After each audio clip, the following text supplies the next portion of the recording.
Good evening, everybody. Welcome to the Geek Room podcast. It is Saturday, July 3rd, almost America's 250th.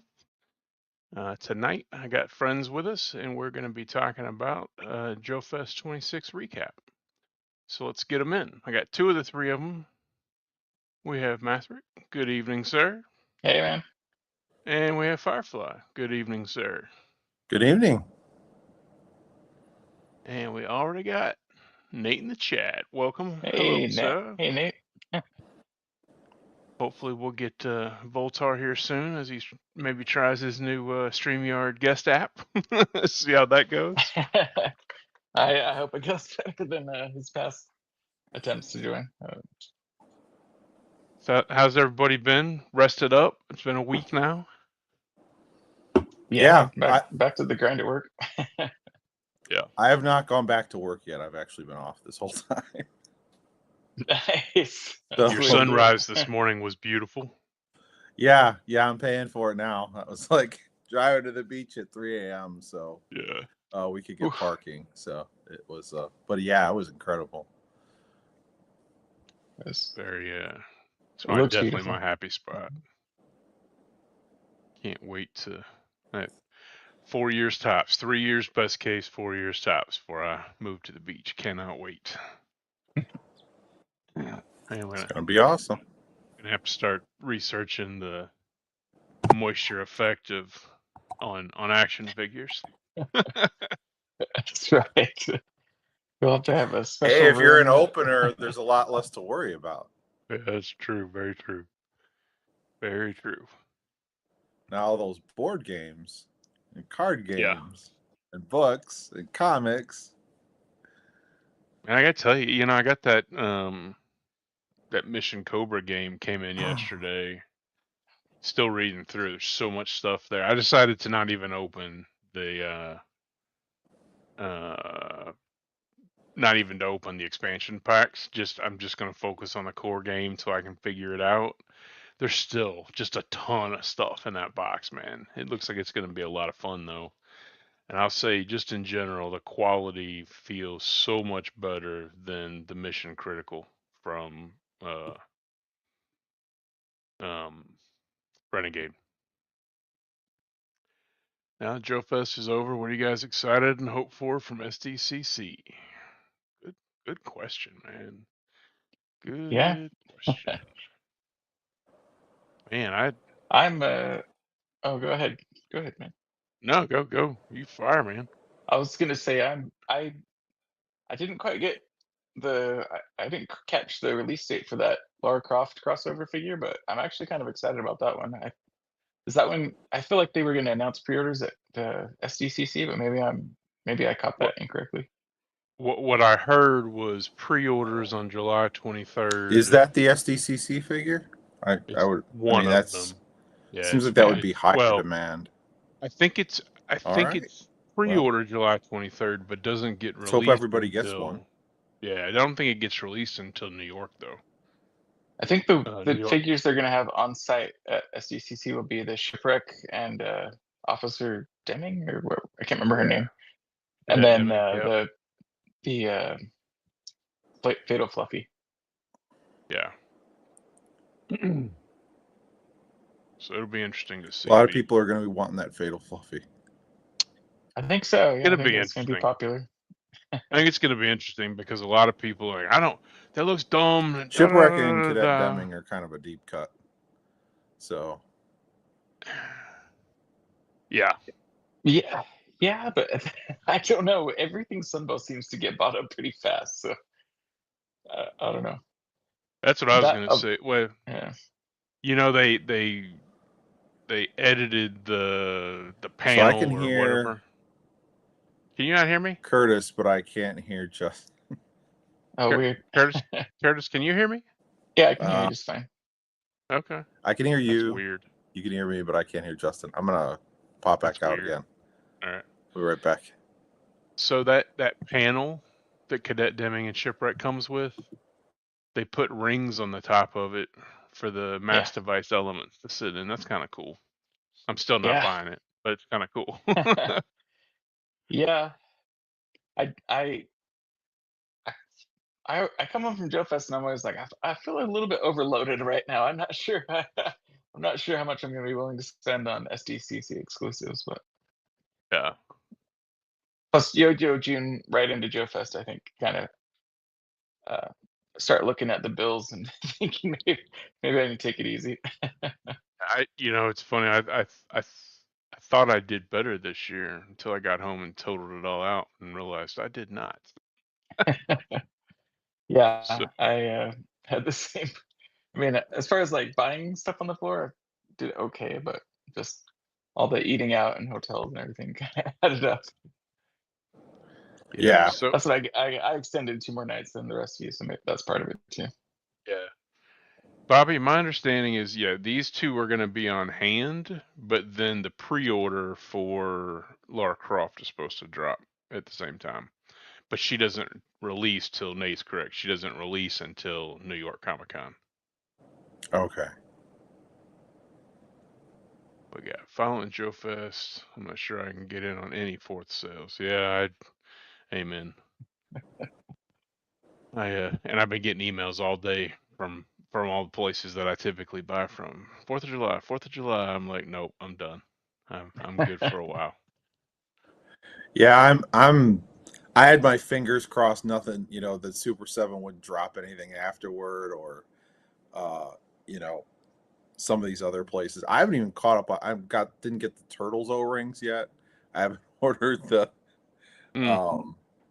that most recent wave of Joe's yet either. So The it's glow in the dark ones. I don't know that I'm picking those up. Yeah. Those are, Snake Eyes was cool, but if I could just get the bat by itself, but I got to buy all of them together. Because I thought the bat was pretty cool. Like, if you're gonna make anything crazy, like crazy bats are always like, whatever, Yeah. right? Like a radioactive bat, yeah, sure. Like he's running in, irradiating people. It's that's a thing, right? Yeah. But sure. Yeah, I don't know that. I heard, I don't know where I heard it, but I heard one time, I haven't found anything else about it yet. But I heard that they're releasing a second wave of 250th Reaction Plus.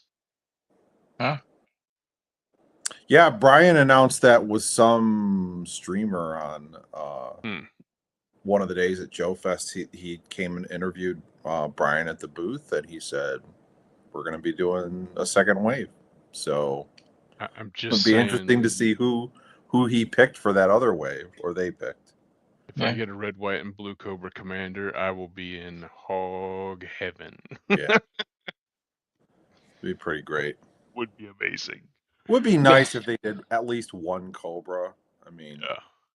But because you can't really have Real American Hero without Cobra. Oh. So it'll be fun. We want to talk about some pickups? Well, we see if Jason's gonna make it. Maybe. Yeah. You guys get anything recent? In the last 4 days since JoeFest. It's been a month since we last streamed too. Yeah. Oh yeah, true. I did get this today, and it's the Mondo 112 2000X He-Man. I am just a little overwhelmed with new stuff right now, and I don't think I'm mentally ready to open it. I think it will sit there on the shelf for a little bit. I am pretty excited about it, though. I got this. I can't remember if I got this before or after JoeFest, to be honest, but the Mark II designs that I had Spec Ops Toys print for me, and then I got labels on the way. And this is funny because he even threw in the trailer. Yeah, that's awesome. His quality's real good, though. I'm not. Yeah. Makes good stuff. We're getting so many injected molded vehicles now. I don't like getting 3D stuff anymore, vehicle wise. But like after I got the the one that came with Zanya in hand, I was like, nope, that's not going to work for me. I need an original. Yeah. Oh. Yeah, that was definitely how a lot of people felt. I played with that Mark II one. If I didn't know the telltale signs of something that was 3D printed, I would have thought this is a toy. The thing that Mark II made. It was so good. Yeah, it's very good. I mean, the print quality is amazing. That's the second thing I've got there. I've got this one, and then he did the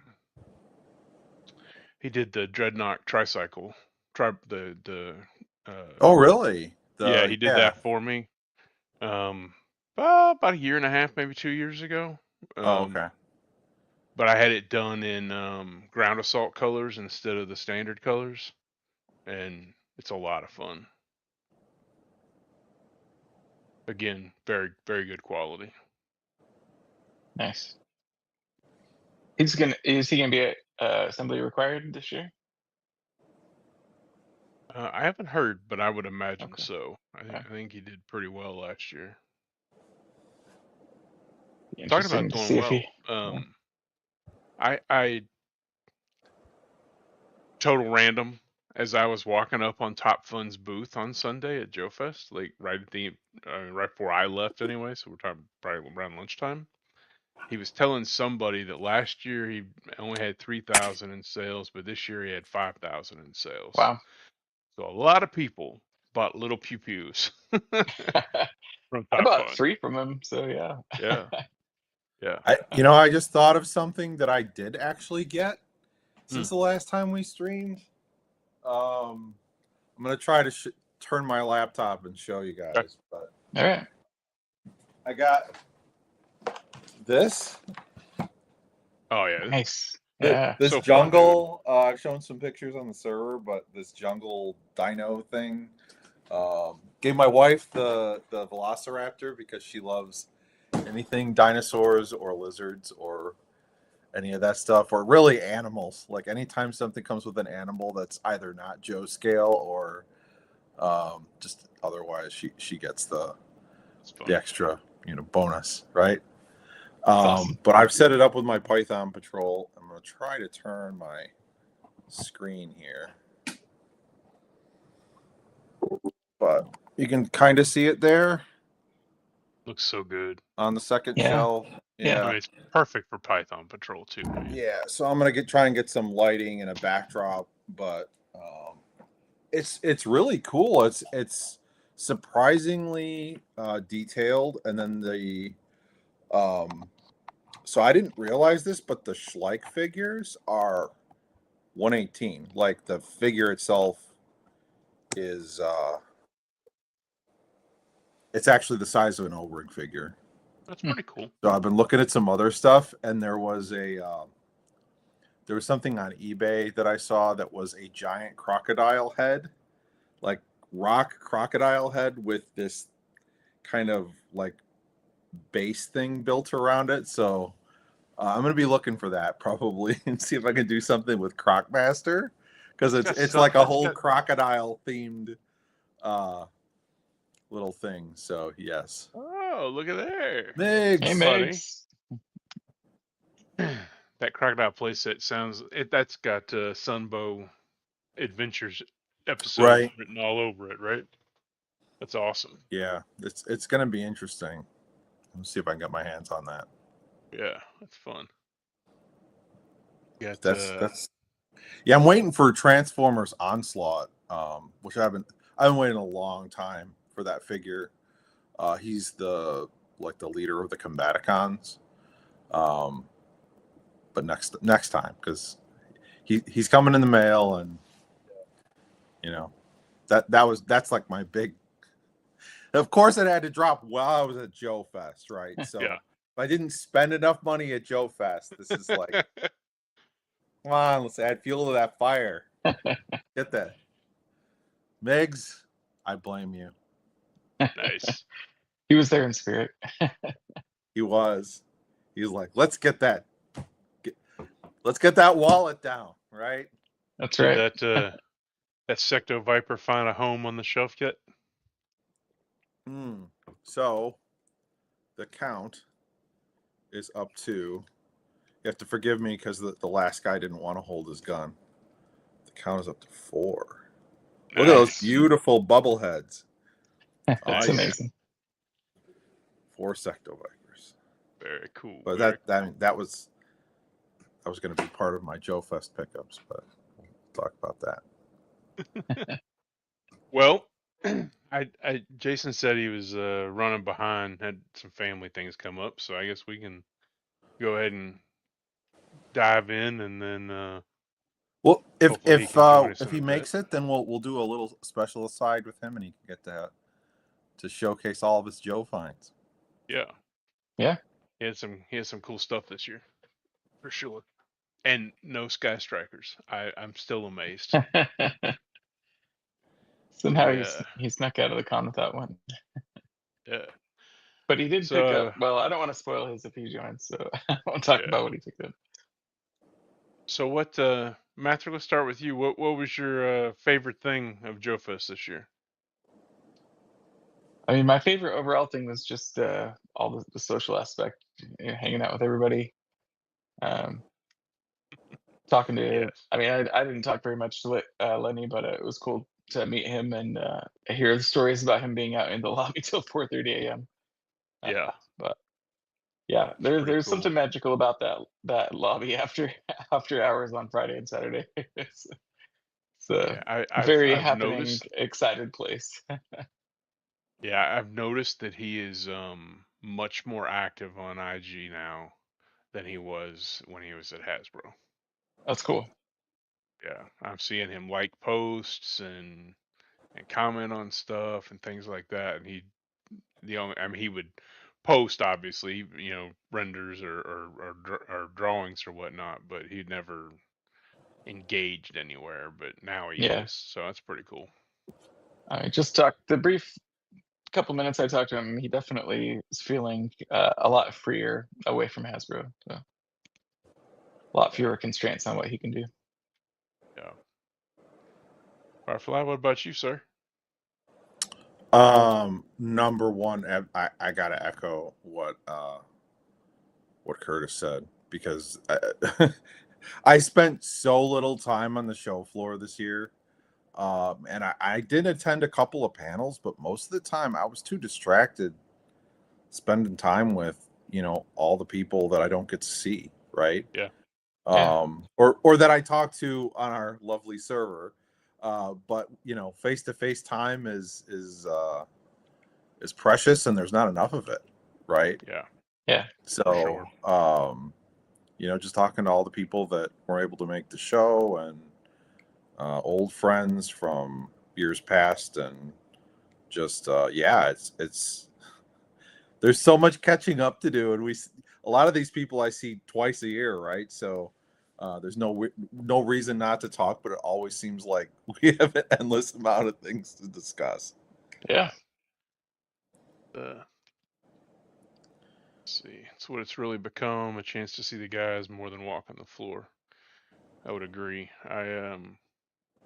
I would almost go as far as saying I didn't spend enough time on the floor this year. Like, I don't feel like I got to absorb everything. Like, I've seen a lot of pictures on IG post con that I'm just like, damn, I don't even remember seeing that booth, like, much less the stuff that was in it. But no regrets. The same, man. I wouldn't trade a minute of it. Like, getting to hang out with everybody and just kind of talk and BS, and it was great. So speaking of the show floor, we're gonna go back to what I got in.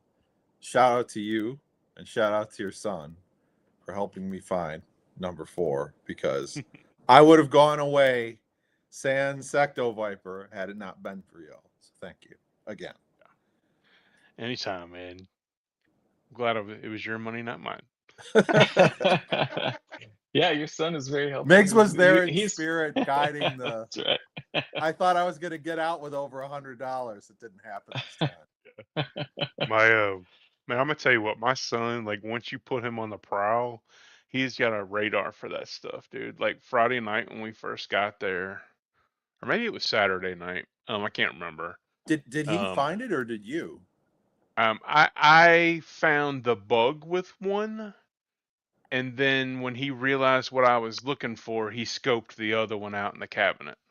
Okay. Yeah. It's like I was looking for a heavy artillery roadblock, and I'm standing at this booth and I'm talking about it, and I said, I can't remember the number, Jacks, but I want heavy artillery roadblock. Help me look for it. And he literally just points. And I'm like, what are you doing? What? And he look up. And I looked up, and there was literally a heavy artillery roadblock like 4 feet in front of my face. It's So, That's amazing. so funny. His handle should be Joe Hound. yeah, right. Dating myself there, calling it a handle. I don't know what the kids call it now, but Yeah, nickname, I don't know. yeah. His is retry. He is, and honestly, I'm not entirely sure where it came from. He's used it as his video game handle for as long as I can remember. I mean, I guess forever. And because and it is very apropos though, because if he will not give up on a video game. Like if something it gets to hard or whatever the case, he will do it 100 times until he gets it perfect. Like it's just so it is very apropos. He actually joined the server on last Sunday. Like Excellent. yeah. So he's like, are kids allowed? And I'm like, yeah. People that behave themselves are allowed. That's like the rule. Yeah. You're allowed on Discord, like, yeah, no problem. Yeah, it was pretty fun. Yeah, so yeah, I agree with both of you guys. People was the definitely the best part, and I'm already looking forward to Assembly Required. It'll be my first trip there, but just to get to hang out with everybody again would be awesome. Yeah. Yeah, absolutely. What so what about exclusives? Curtis, what was your favorite exclusive that dropped while we were there? No, I did not. Well, I don't know. Does the little Fury Force fan pack count as an exclusive? I'm not sure It if is they're pretty offering that cool. anywhere else. But Yeah. I got the pack. I got the little dog tag here. I've been wearing around, and got came with trading cards. So Very cool. yes, Nate, I am flying the air. Yeah. I will be flying as well. Yeah. Oh. As far as like other exclusives, I meant to pick up that Acid Rain Ostrix pack, and I made the mistake of not getting it on Friday night when I saw they had a bunch. When I went back on Saturday, they were all gone. So. Yeah.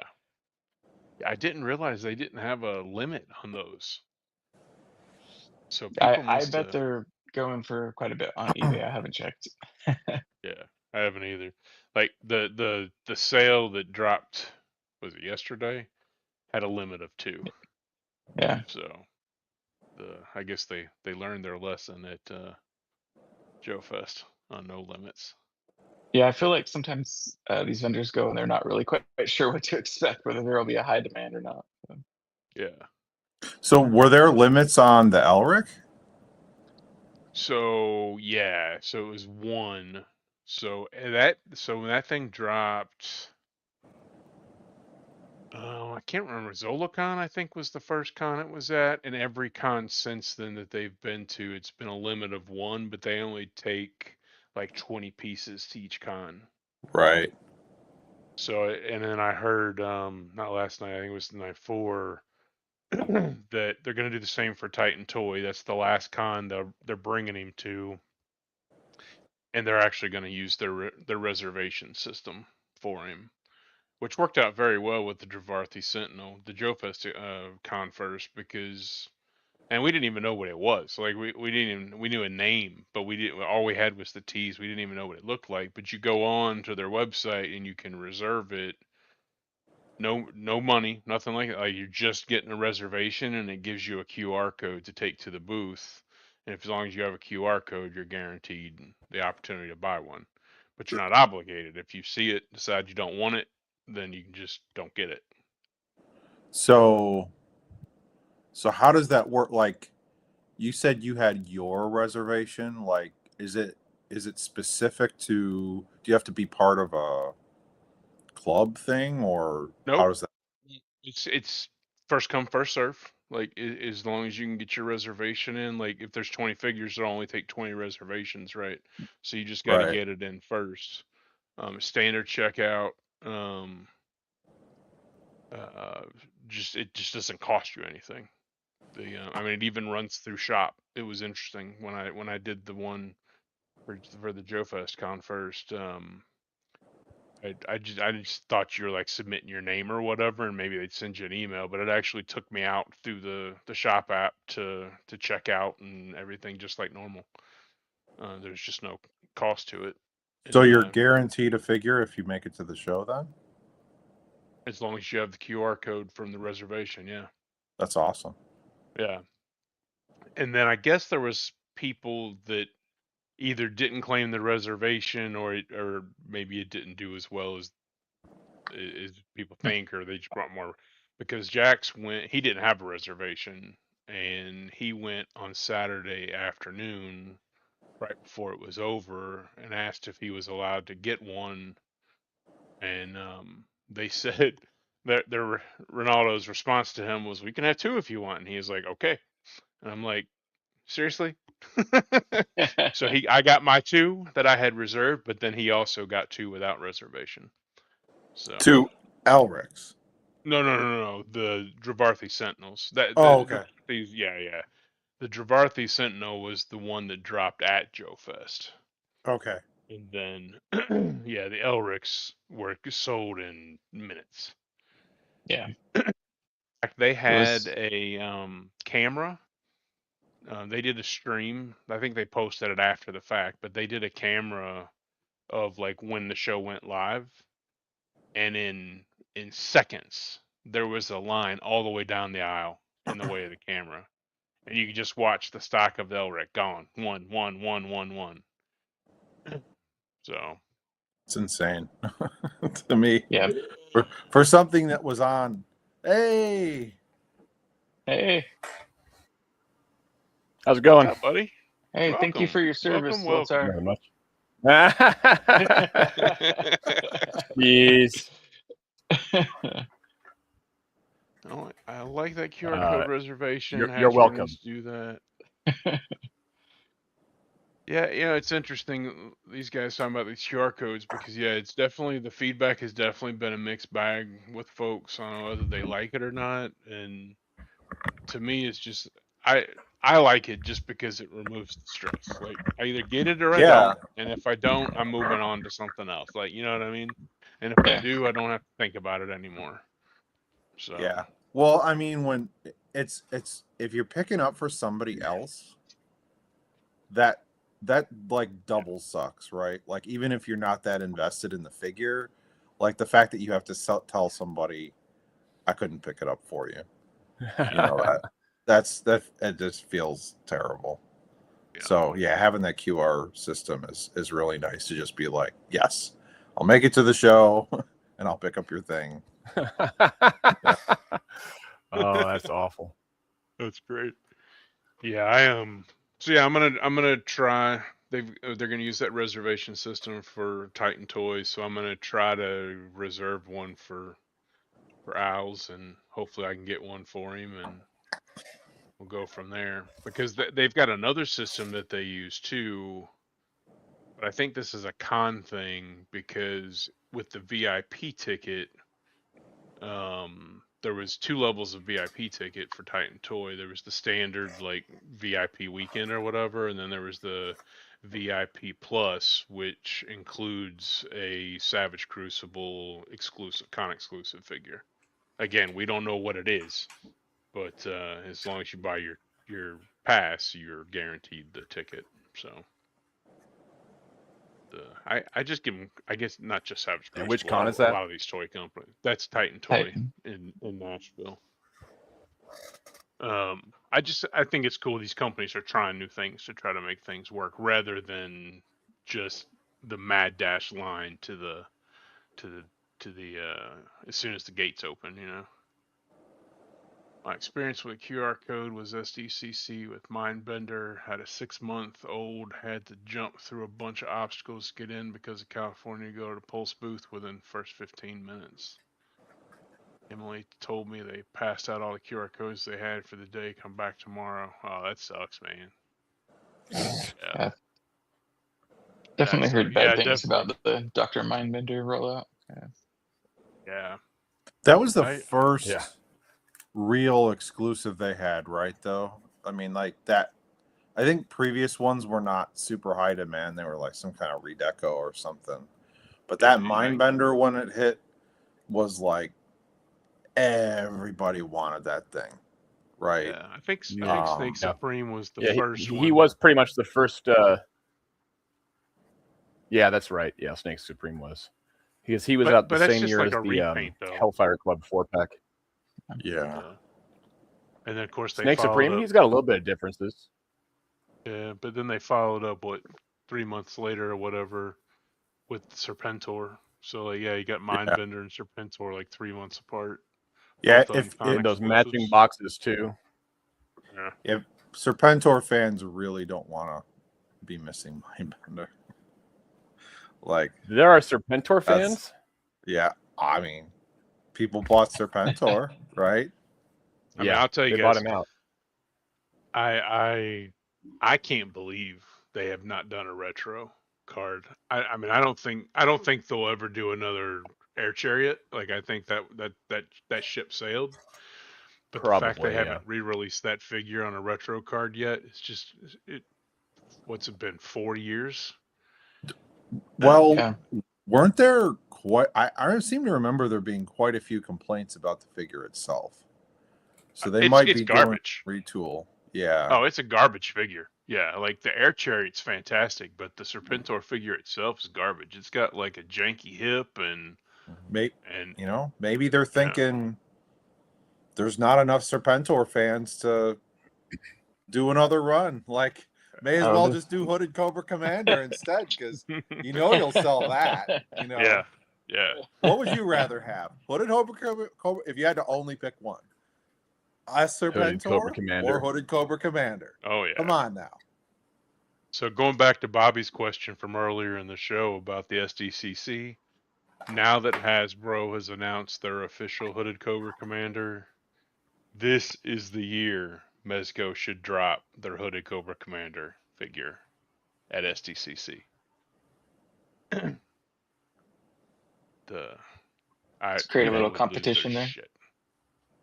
Like, I mean, I don't know if you guys have had any of the Mezco Joe figures or not. They are fantastic, and I mean, arguably Duke's head's way too big, but I mean, just all the other stuff, they are so good.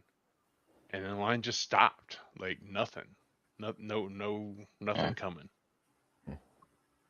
Yeah, I haven't taken the plunge on any of the soft goods characters. Like I would probably buy both the, what was it called? Not Hot Toys. There's a 12-inch Firefly that looks amazing. Oh man. Sideshow? Sideshow. Yeah. Yeah. And then there's Sideshow also the Mezco Firefly, but soft goods is one of those things that I just am so terrified of, because there have been so many stories about like the pleather components coming apart if you leave them in a pose. And I don't tend to sell my stuff really, so I'm a little concerned that something like that sits on a shelf for a decade is going to start fraying, and it would really frustrate me when it starts to happen, because that's not a skill that I have to fix something like that. Yeah. So I've got, I think I've got about 12 Mezco figures right now, and about half of them have that. I don't know if it's pleather or what. I don't know what it is, but it's not leather. I know that. Leather. So far, faux leather. Yeah. Yeah. So far, I've not had any problems out of it. I mean, I live in a relatively moderate climate, though. Like, right. So, the one I've been the most worried about is my King Conan, because he's got a real chainmail loincloth. So it might rust. Yeah, like so I check it on a regular basis to make sure there's like no moisture like gathering on it or anything that would allow it to tarnish. So far I've been good. I actually just yesterday I ordered my first Dolly clothes. I got one Mezco figure. I got one Mezco figure that I don't really like, but I know I can use the buck for something else that I do like. So I got online and found the little outfit that I like, and I ordered it. So that's awesome. You're gonna have the prettiest Dolly in the in the classroom. Yeah. Yeah. We shall see. Like that's. I always said that that's my limit. Like if they come with soft goods, I'll leave it on them. But I'm not like buying soft goods especially for them until I did. What we got here? I don't recall if it was Discord, but someone had pictures at Maximum Hulk. Guess he was left in thunderclap mode. Oh yeah. He tends to fray at the shoulder because they gave him like a weird rubbery chest. Oh man. Yeah. What happened? What can you describe this? Maximum Hulk, in order to make his hands do this, he's got like a rubbery upper torso. And if you leave him in this pose with the thunderclap effect too long, it bends and then it breaks. Oh, that's awful. Yeah. That's like pretty much the biggest reason why I didn't buy one. You know, I would. I think he looks pretty good. A couple of the head sculpts are nice. Yeah, nice idea, but not very well executed. Unfortunate. I mean all those. What? There's 4 of those Maximum figures so far. There's Spider-Man, Hulk, Daredevil, and Thor. And like all is there really a Daredevil already? I didn't realize that. Or not Daredevil, Deadpool. I think there's the Maximum Deadpool. Yeah, and like all of them have had pretty significant issues. Like the Spider-Man wouldn't had snapping issues on the joints. The Deadpool was pretty much full reuse from other Deadpools, like from 5 different Deadpools. They just pulled all the parts together. Yeah, pretty Hulk much. had the chest hair issue, and then the Thor. I mean, he's missing a few chromosomes. Like that head sculpt is horrible. I mean, it is the worst looking Marvel Legends head sculpt I've seen. Nah, that's not possible. Oh, all right, I'm pulling it up. We're gonna look at this horrible thing. All right. Well, if you really want to get into bad head sculpts from Marvel Legends, I'll point you in the right direction. I mean, I was gonna say you're definitely more. How far back are we going here? Is it fair to go back like so far that we're not in like the modern type of articulation? Because some of those ball joint hip figures like Emma Frost or Rogue are pretty terrible looking. All right. Can you guys see this? I mean, you ever seen Thor there? I mean, the head sculpt is just that one's not too bad. I think he looks pretty good, man. I don't know what you're smoking. Look, his hair's not even on all the way. Look at that. What is that?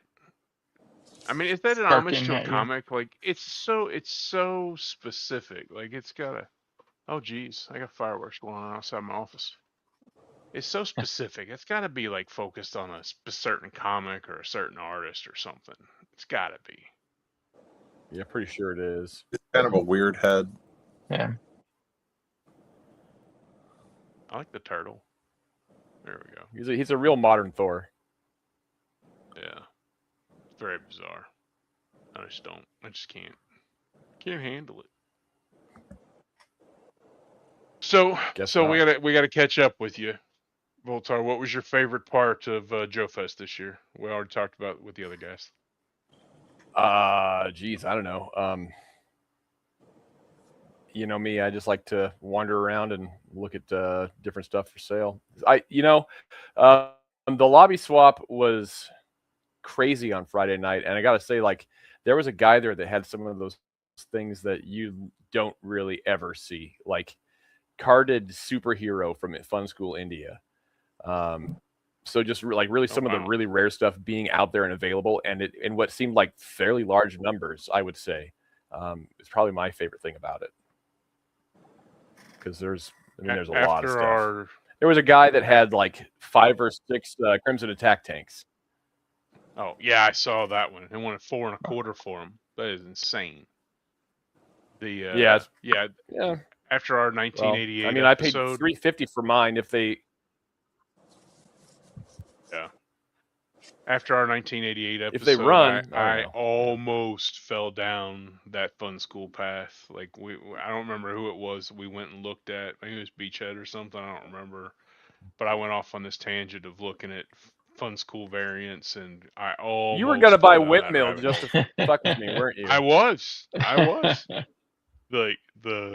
was like, no, fight the temptation. I knew and I'm glad now I did, but it was pretty crazy. Yeah.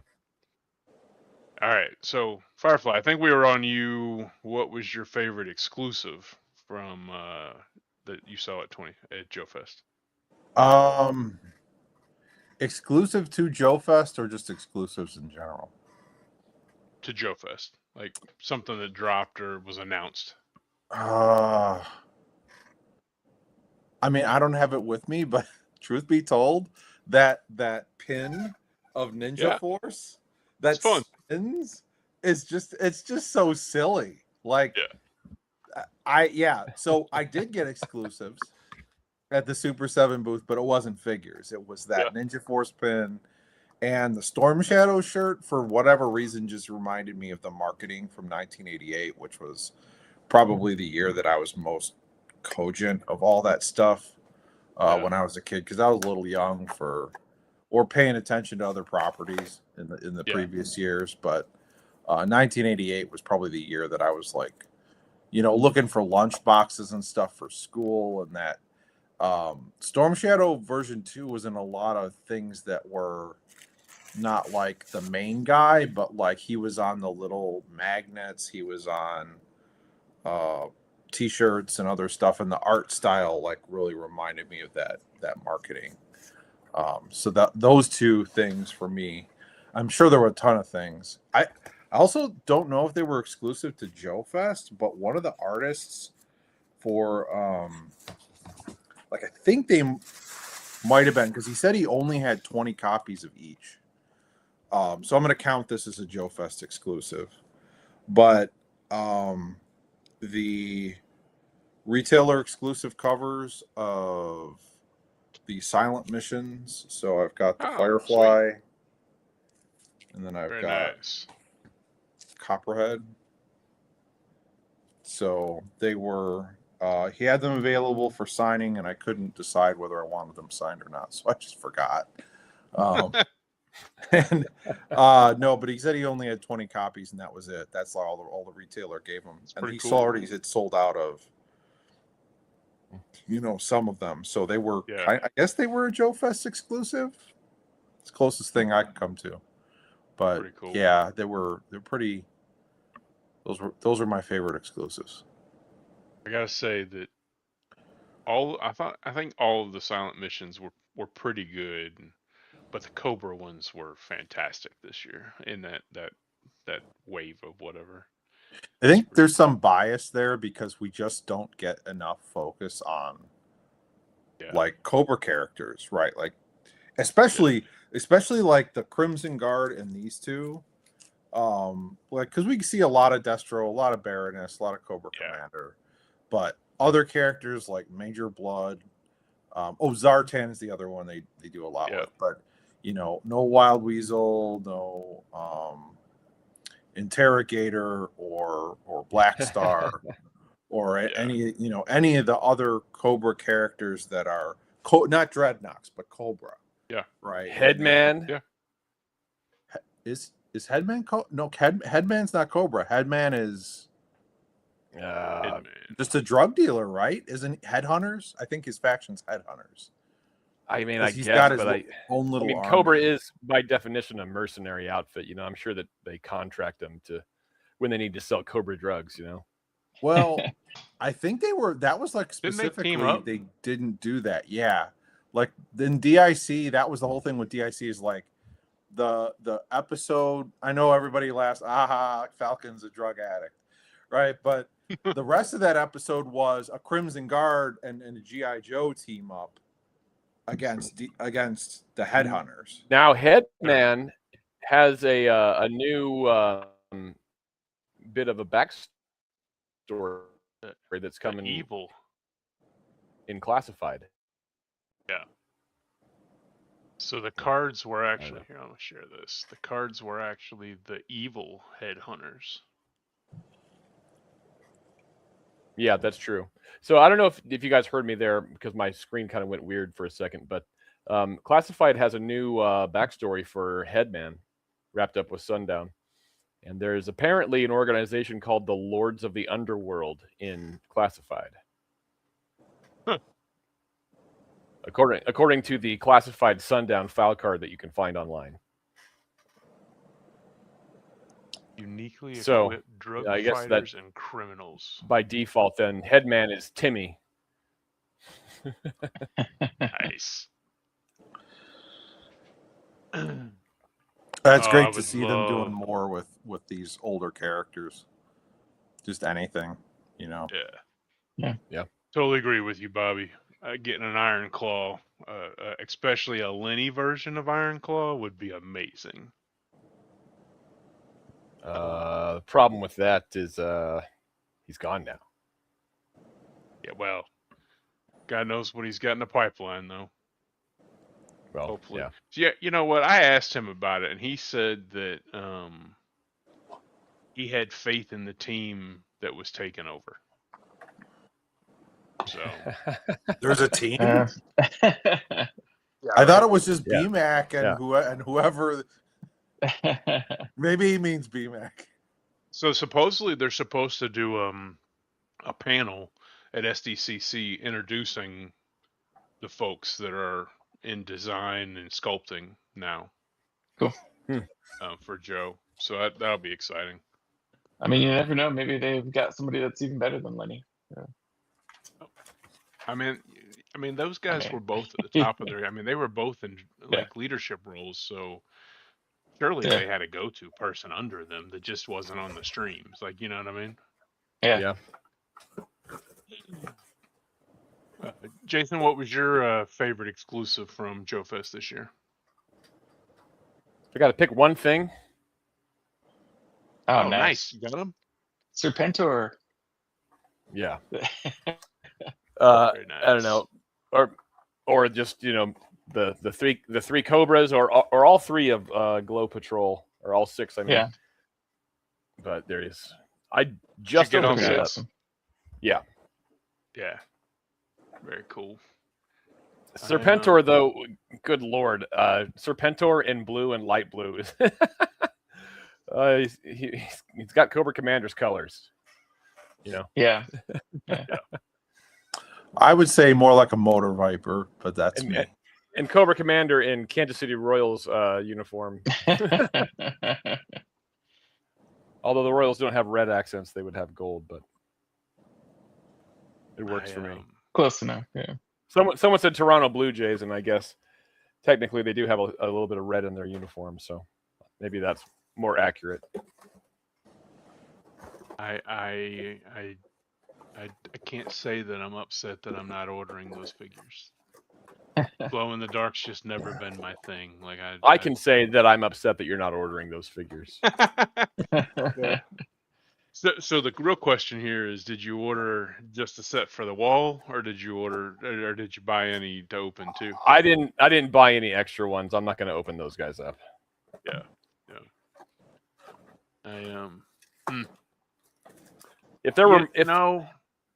If I had more of the Glow Patrol in the 5 POA version of the line, I think I have 2 of the Cobras and 2 of the Joes. If I had more of them, I might think about making just like a glow in the dark wall. But That's awesome. Actually, so I can see right here. My wall is like right behind where my computer is. So there's Scarlet and Cobra Commander and Baroness in the 5 POA, and I don't know if I have any of the other ones. Yeah. So there's still like it's either 3 or 5 per side. I don't even remember, honestly. Let's see what we got. Exclusive, Skeletron and Acid Rain are great, but the Lenny Corey Round Table is probably the best exclusive. Very true, very true. In the lobby. Yeah. And that is memorialized in picture, so which is very cool. You know, I think I didn't get the Novark. I mean, I ordered it after the fact. I didn't get the Acid Rain exclusive. My son did, and it's so I got to mess around with it. It's very good, but every exclusive that I got, I really like. But man, that Assault Trooper from Skeletron is really good. Like just the engineering. Like I was amazed that you got the Wolf Trooper. Like I mean, what they do with these guys, like being able to. They can stow every piece of equipment they come with on them, right? Like those backpacks are just absolutely ingenious. Yeah. The way they open up, like all the extra pieces go inside. They're doing. I mean, I wish they would release it a little faster clip, right? Like, cause where we get a whole wave from other companies, we get one figure at that same pace from Skeletron. But at the same time, maybe that's a good thing. Like, don't flood the market. Like, keep them special. Yeah. But man, I'm looking forward to. I didn't put him in my top 5. Don't know why. I mean, he is a really good figure, but it's a troop builder. It's hard to put troop builder in the top 5, you know, in your top list sometimes. Yeah. But yeah. So what else came out of? Let's talk about Fury Force for a little bit, because I just think, God, man. I think for the folks that know the backstory there, I think is probably the coolest thing that Big Bad Workshop has done in their line. As much as I like Crimson Moon, this Fury Forces is just amazing. They're cool looking figures. I mean, obviously the backstory is awesome, but just on their own, they look great, and they would fit into any GIJoe collection. Yeah. I'm gonna have to do some digging and try to find it, because a couple of years ago, I want to say probably like 3 years ago, somebody had original images from Larry Hama's pitch for Fury Force. And it sounds familiar, but I don't know where. Yeah, I remember seeing them. I remember watching a stream about it. I love the look and can't wait. We'll have to break my no pre-order rule. Yeah, for sure. I don't know, man. They're starting to mass produce stuff, so maybe How soon are they going to be out? All right.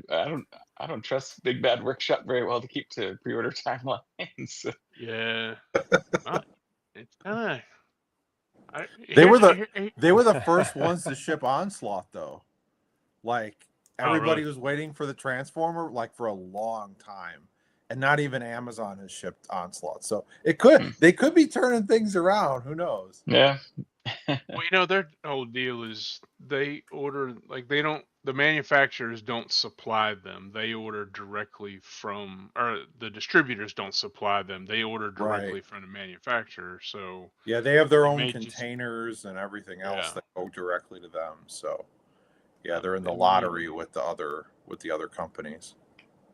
It may have just been one of those, hey, look, there's room in this container for 2 skids. Throw Onslaught on there. Let's go. At least Big Bad doesn't charge until the product hits your pile of loot. Very true. Very, very true. Yeah. No, I've only ever had good experiences with them. Like I've had to return something one time, and they were like, we'll get you out another one, and it was seamless. The I store can is get a some. great experience. Yeah. I can get somebody on the telephone. Like I can just call them. It's pretty cool. Like yeah, you can do that with Hasbro's and, customer service too, by the way. Yeah, but they're going to send you a random toy. Like, what are they going to do? Like, no, I called them about. That's not really what I meant, but yeah. Oh, okay. Sorry. No, like I got double charged for was it Jean Grey, Phoenix Jean Grey? They charged me for 2 figures when I only ordered 1, and I called them up. I got someone on the phone. They actually refunded my whole order, and Jean Grey still was in my hands already, actually. So I ended up not having to pay for that at all. Oh, nice. So I'm just saying, like, awesome. As far as customer service goes, yeah, I realize that sometimes if they don't have something in stock, they'll send you out something of a comparable value, and it's not always what you're going to want. But for handling other problems, they're pretty damn good. Yeah, this is funny. I had a missing wheel. Go ahead. Sorry. No, go ahead, man. I was gonna say I had a missing wheel on my HasLab Sky Strikers little fuel truck, and I called them, and they're like, "Yeah, we'll get you a replacement out." Like that was it, and they gave me a number, like a shipment number or something, order number, and they didn't send me the wheel; they sent me the whole truck.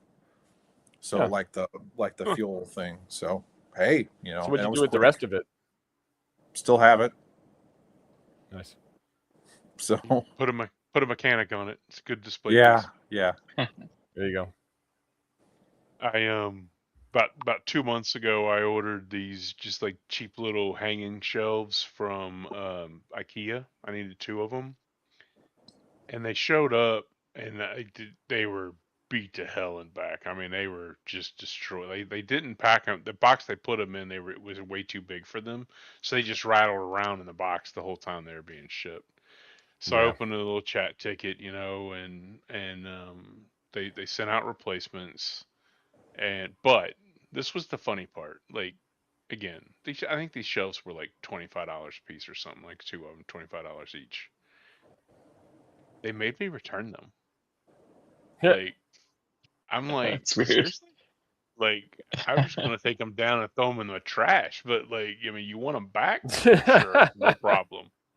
And we're not talking about like a little box. Like they were returned by FedEx in a box that was like 3.5 feet long. So like they probably paid more for the return than the damn product was worth. Insane to me. It's wild. But usually they're satisfied with like pictures of the product having been destroyed in transit. Yeah. That's weird that they would bother to ship it back at that point. Yeah. Because like, what do you end up with?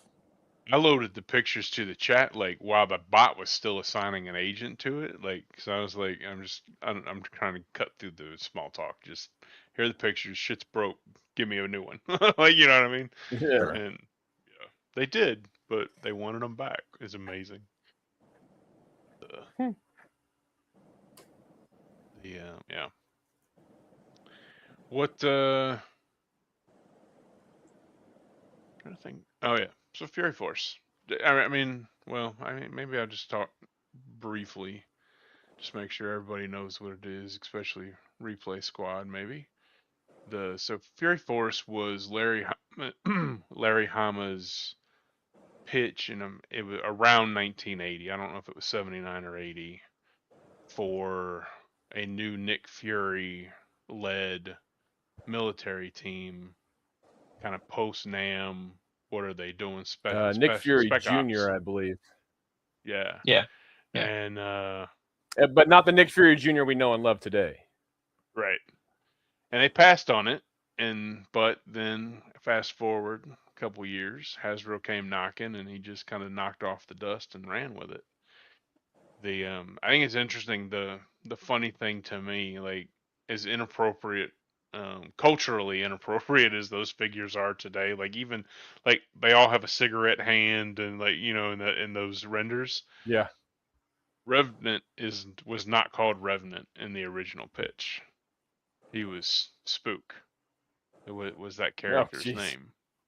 And he was a CIA operative, right? I mean, it makes sense that, you know, why that was his name, but it's just funny to me that, like, is inappropriate as I mean, as far as those racial figures could slurs be go, that's taken. pretty obscure. Right? Like, but at and least we're and getting like him you now. said, it has the connotation of, you know, clandestine operative. Yeah. I don't know. That one's kind of 50-50, but then again, I don't experience a whole lot of racial discrimination in my life, so I could understand if someone would be offended. You know? Yeah, that's true. I do. The only problem I've got, honestly, the only problem I've got with that Fury Force line, based on what we've seen so far anyway, which is really just renders. I mean, I guess they had a couple test shots. Is that Revenant figure is almost 100% reuse of a racer and the like the 80s crook from the Soldiers of Fortune line, the one that had like the toboggan mask and the green jacket. Like between those two figures, it's almost 100% reuse. They do have soft goods on it though, so I mean, I guess there is that. He's got a soft goods poncho. That's just what wears me out with Big Bad Workshop. Like I love some of the stuff, a lot of the stuff they've done. I mean, I got a whole shelf of it right there, but there's so much reuse from wave to wave. Like at this point, we're pretty much just getting head sculpts, new head sculpts, and everything else is a kit bash, reuse kit bash.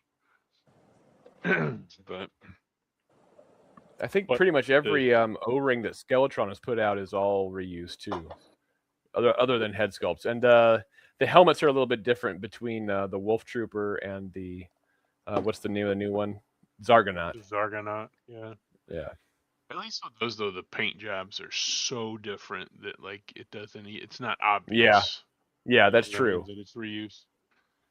It's pretty cool.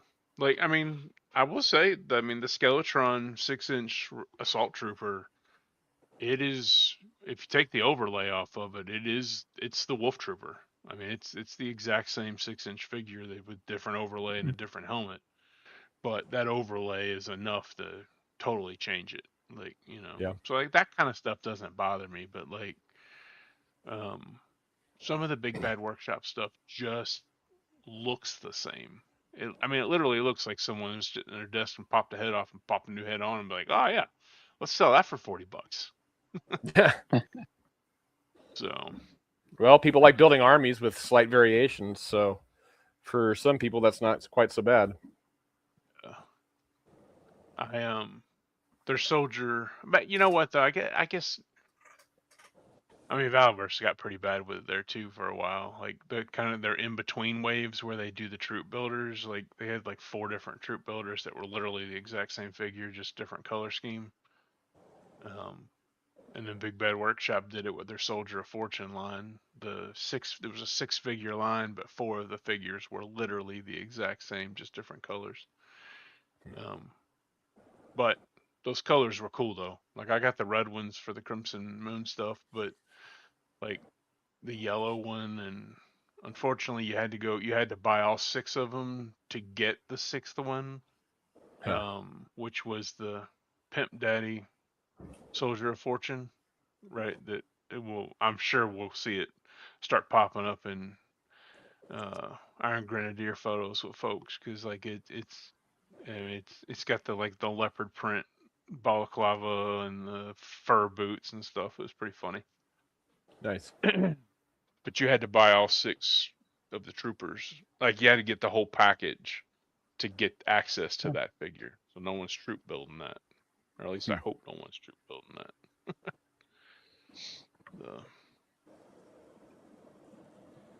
Yeah. What man? I think I kind of feel overwhelmed still, to be honest with you. Little hangover from JoeFest. Yeah, like there's just so much, and I told my wife there's definitely a lot next going year, on. Yeah. Yeah, like next year, I'm definitely staying until Monday. Like I think I just need even if the con closes at 3 or whatever it is on Sunday, like I just need that additional day to hang out with people and kind of absorb a little bit. Yeah. Yeah, it was a lot of fun having that Sunday evening chatter where there's not like a thing to get to or some pressing business. Oh, that would be great, Bobby. Get an Allen Quartermain figure. Be awesome. Yeah. That would be cool, yeah. That character is pretty much public domain, isn't he? Right on the cusp. It's got to be, right? If not already. I think so. He was my wife has confirmed she's going to go next year. Oh yeah, nice. Yep. You guys are both coming to AR, right? I'm coming. She is not. Firefly's bringing his wife. Oh yeah. To AR. Do AR with me. Yeah. Cool. It's gonna be fun. Yeah, I got my hotel booked. I still haven't decided if I'm flying or driving. It's like right at the edge of I'm okay to drive it kind of thing across 2 days. How many hours is it? I think it's 11 when last time I looked. Which is definitely not a 1 day thing for me, but I'm usually I'm usually good for like 6. Like I can comfortably do 6 1 day, 6 the next, you know. So I still haven't decided. I need to make a decision though and get it booked. Are you gonna drive? You say whether to drive or fly? Yeah. I did book at the Hilton. The one attached to the conference at points for most of it. So that was why I did it. I spent all my Marriott points on something else this year. So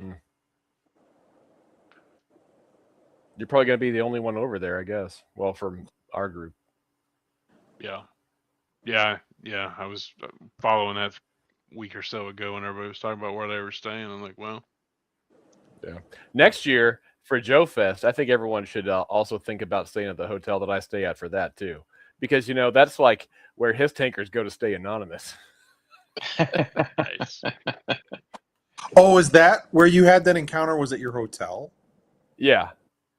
Okay. Like wow. I was on my balcony just hanging out, and 2 people were like walking by, and one of them had on a shirt that had like an American flag on it, and I'm like, "Hey, are you guys Joe Bros?" Yeah. How'd you know? Well, one of you has an American flag shirt on. It just Say the line.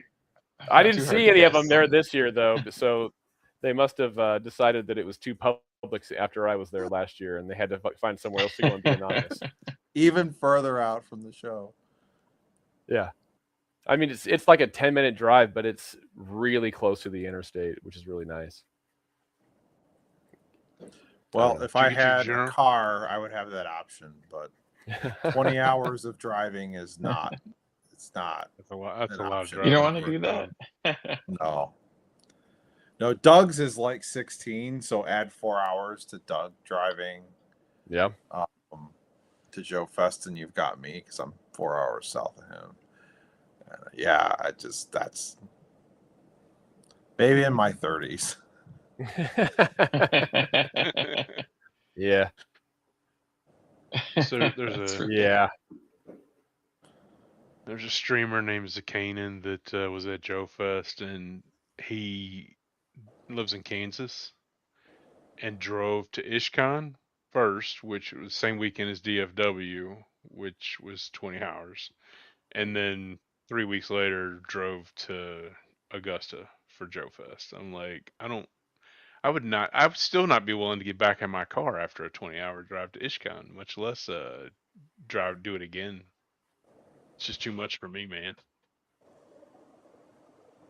I was definitely ready to not be driving anymore after I finally got home. Long drives, bought device, you found a pilot truck, they put on your ear.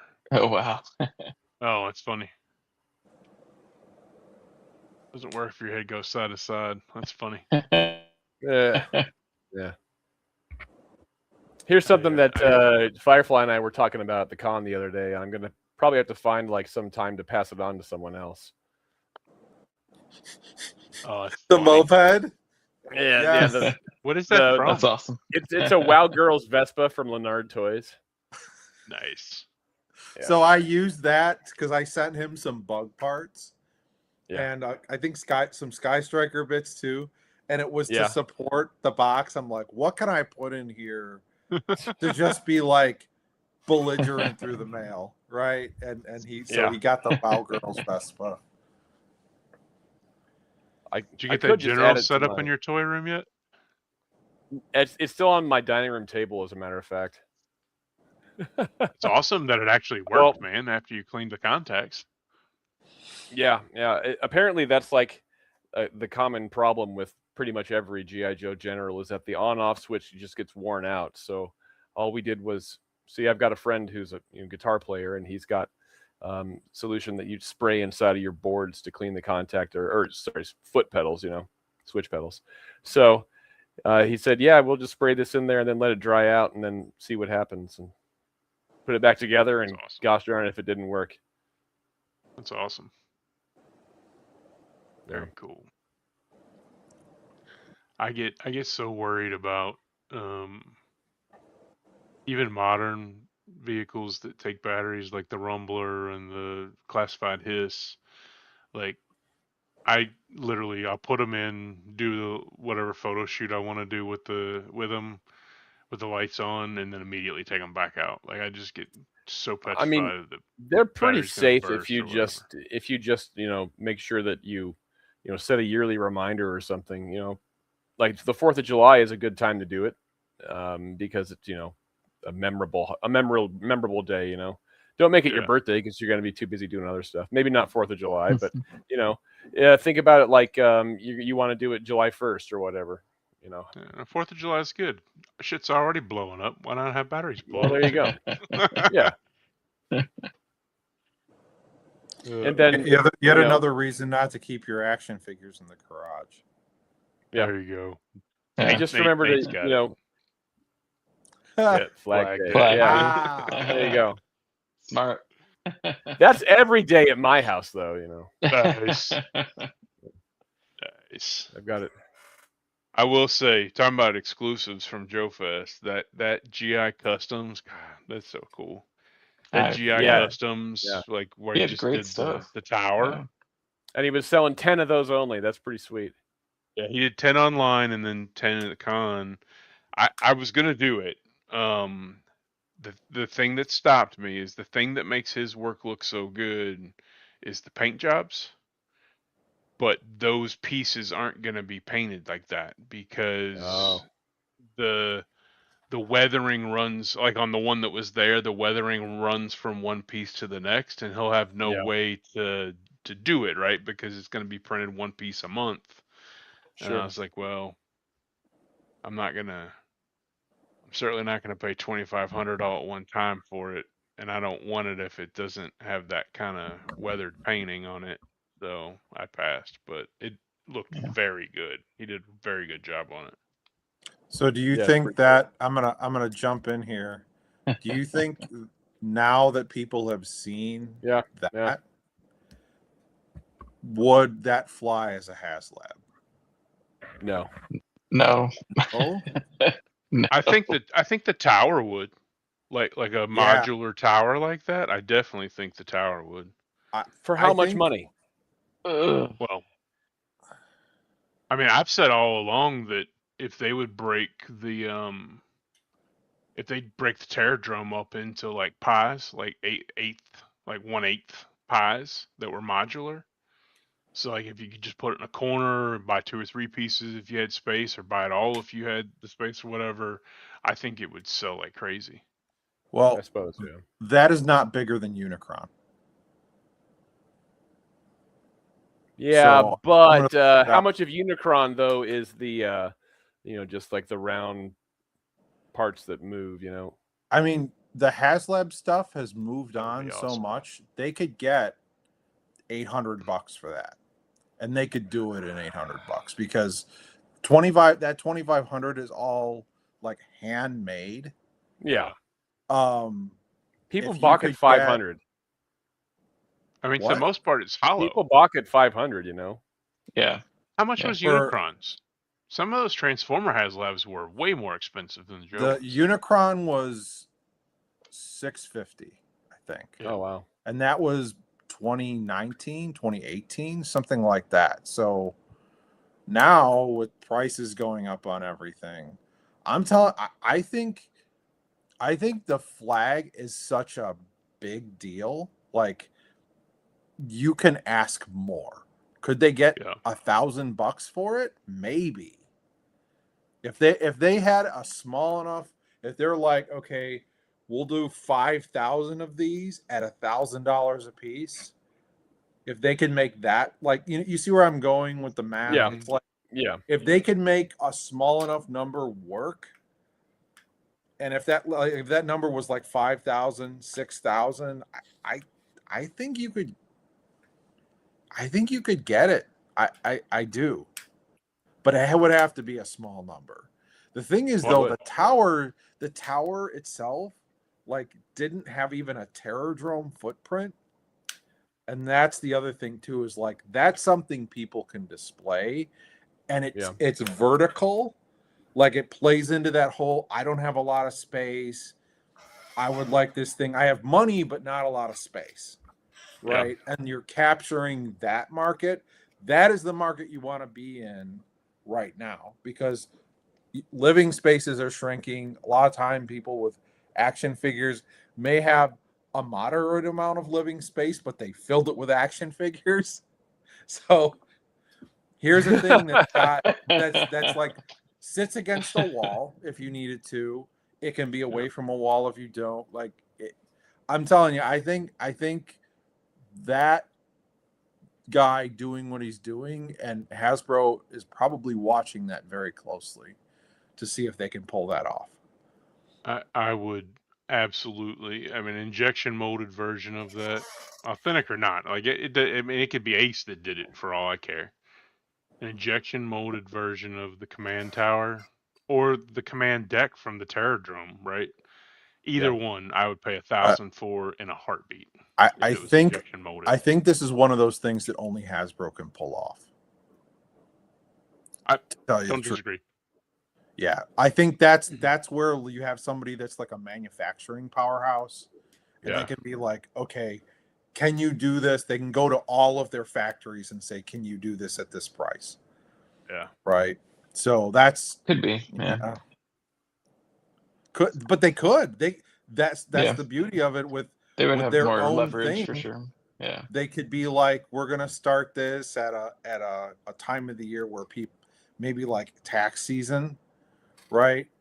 Run it from February 1st or maybe March 1st through May 31st or something, and then try to collect orders. I mean, there's not really a limit on the window, right? Like, they can run it as long as they want. So sorry, that was actually a takeaway from JoeFest, and I'm glad we brought it up, because when I saw that, I'm like, if I was Hasbro, I would be looking at the attention this thing is getting, because that was impressive for the amount of things too that are like packed into that tower. Yeah. Right. So that's the other thing, is like, am I getting my money's worth?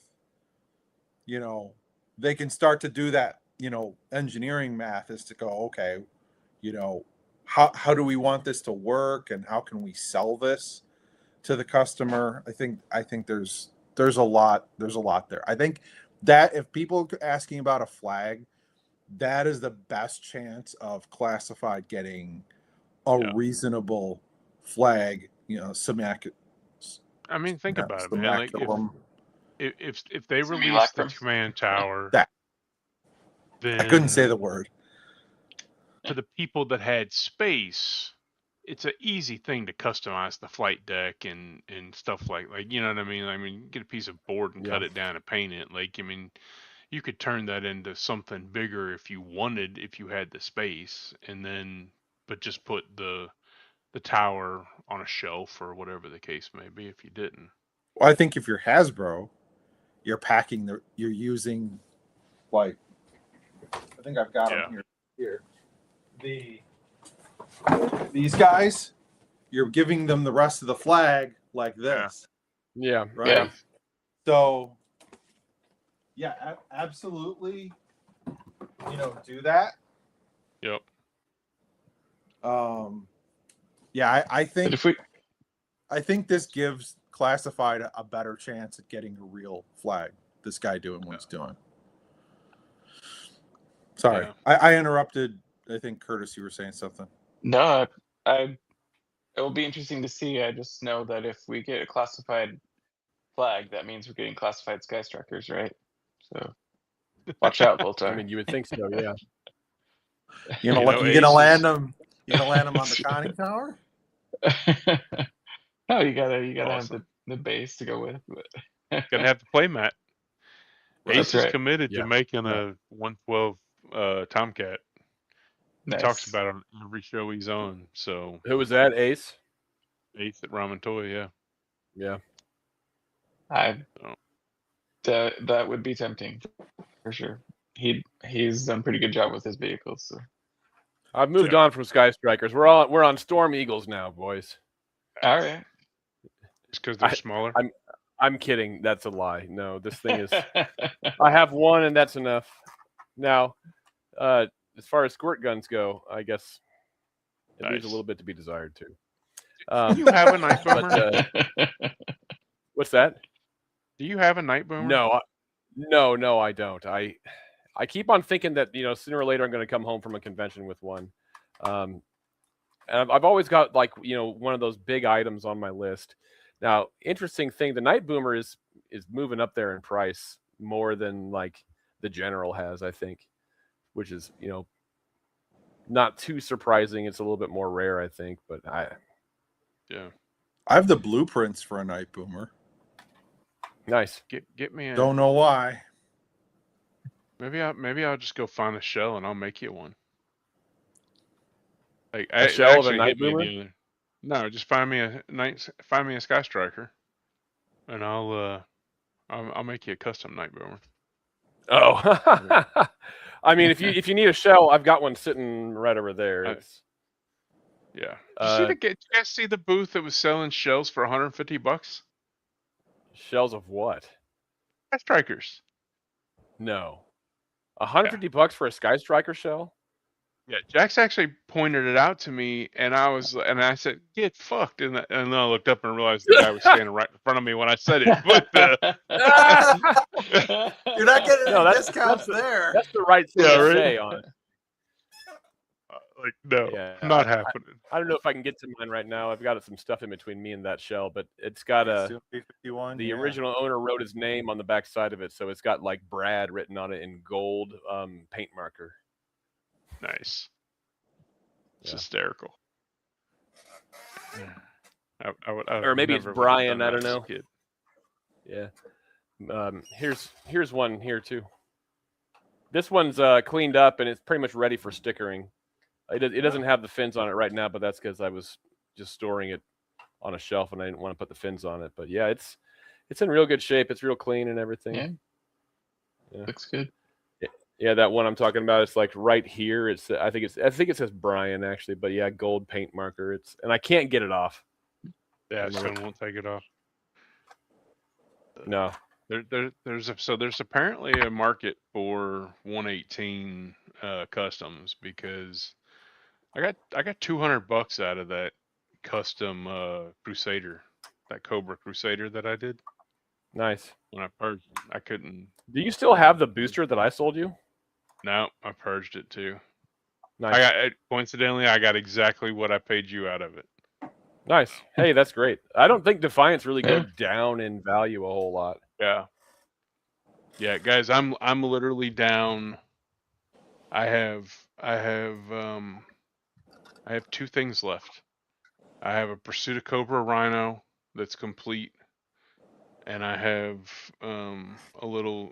I got 3 HISS tanks, modern HISS tanks. That, I'm probably just gonna take them all over to the shop and let them sit on the shelf over there till they go. But yeah, stuff sold way faster than I thought it was going to when I started that purge process. So I think I had a total of about 50 auctions sell inside of 2 weeks. That's awesome. And a number of those were lots. Miggs wants to know what happened to your hammer. Yeah. I have it sitting over here in a box with stuff to be donated, essentially. Like that's something that's a good candidate for 3D printing, reprinting like those parts. Those parts like on vehicles like that just have a tendency to disintegrate. There was somebody in Australia that would make those parts, but can't get them here now. Well, I think that guy that I posted his website, shellsavers.com. He's gonna start making a lot of stuff. He's got stuff on his website already that he makes for like the Dreadnought air assault and ground assault units and stuff like that. Some of those hard to find, easily broken pieces. Is that the guy that made your flame effects? Yep. Yeah. Yeah. Cool. Wasn't the guy in Australia recasting? Yeah. You talking about Frostbite Repro? Yeah. Yeah. He recast Kenner and Hasbro. Kenner Star Wars and Hasbro GIJoe. Yep. Nice. Yeah, I mean he does great work. I've talked to him a couple times. And I'm like, how about a commission? Like he just can't. Like the Australia's, it's just way too expensive, cost prohibitive for him to be able to get anything out of there. And then I guess he's got to start recording income different if it goes outside of Australia. Wow. Yeah. But yeah, if he could sell to the U.S., man, he would kill it because, like he intentionally prints things in a different color, like slightly different color, because you literally cannot tell the difference between his work and the original stuff if it wasn't for the color difference. Oh wow. And that's his whole thing is he doesn't ever want his work to try to be passed off as original stuff, so he intentionally prints it in a different shade for safety. Yeah. But man, his stuff's good.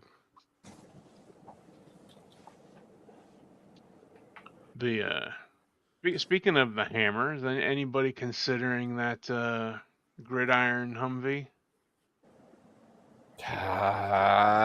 Not really. It's really cool. Big purchases like that for me right now are still probably limited to Aura. That makes sense. I was actually getting really close. I was gonna pull the trigger.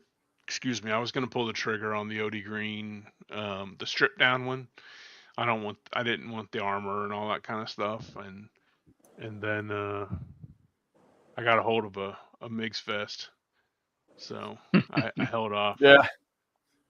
Instead, so we'll show that purchase off next week. But